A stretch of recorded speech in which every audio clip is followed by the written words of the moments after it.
First official day of winter, whether there's snow on the ground or not, we are all doing our best to get into the holiday spirit. Friend of WTOL 11 Your Day, singer-songwriter Kerry Patrick Clark can assist us with that process this morning. Good morning, Kerry. Good to see you today. It's good to see you, Amanda. Merry Christmas. Merry Christmas to you. How have you been doing? What have you been up to this year? Well, getting through COVID and sinus infections, and it's crazy. Yeah. It's just crazy. Well, hopefully you're able to sit back and relax this holiday season. Well, you know, for the first time in a year and a half, I'm singing more. We've opened up some, and I'm doing some Christmas programming. This week is pretty crazy, which is, I love that stuff. I was born to sing and make music, and holiday is a perfect time for celebrating all of that. Yeah, absolutely. For folks who may not have heard your music before, describe your sound. What? You know, I call it contemporary folk, and then people say, what? James Taylor, Yeah. John Mayer, you know, that kind of guitar player guy thing. What do you love so much about, you know, singing holiday music, Christmas songs?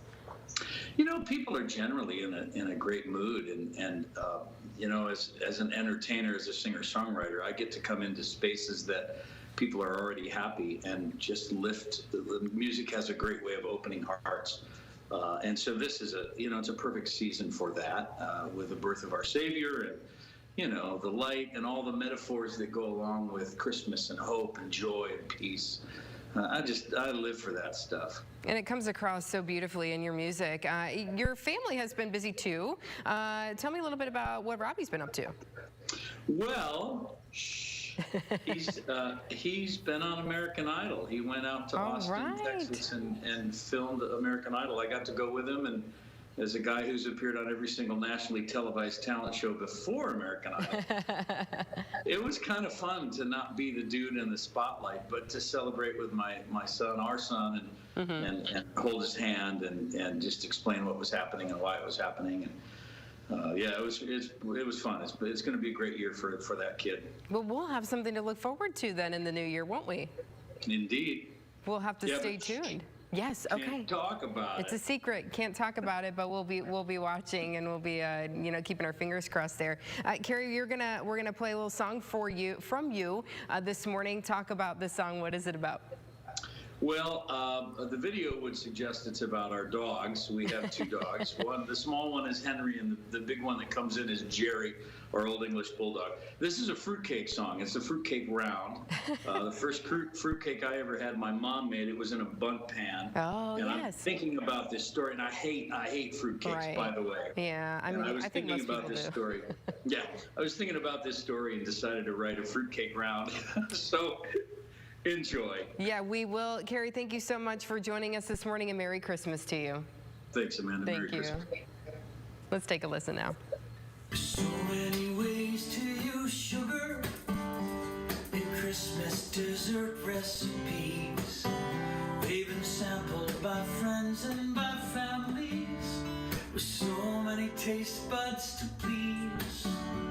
I've often thought with my thinker, I've seen in the stores on the shelf, who rolled up the fruit in a dough ring and thought this is a treat that will sell. Some raisins and some rum, soak them overnight. It's kinda yum, just be out of sight. Some all-purpose flour, some eggs and butter too. You bake it for an hour, then just let it cool. Share it with your friends, give it as a gift, though it's never been on anybody's list. You know what it is for, saying I love you. Nothing says more, the way the fruitcake's it. Dad, what? I hate fruitcake, yes, I do. No, I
me.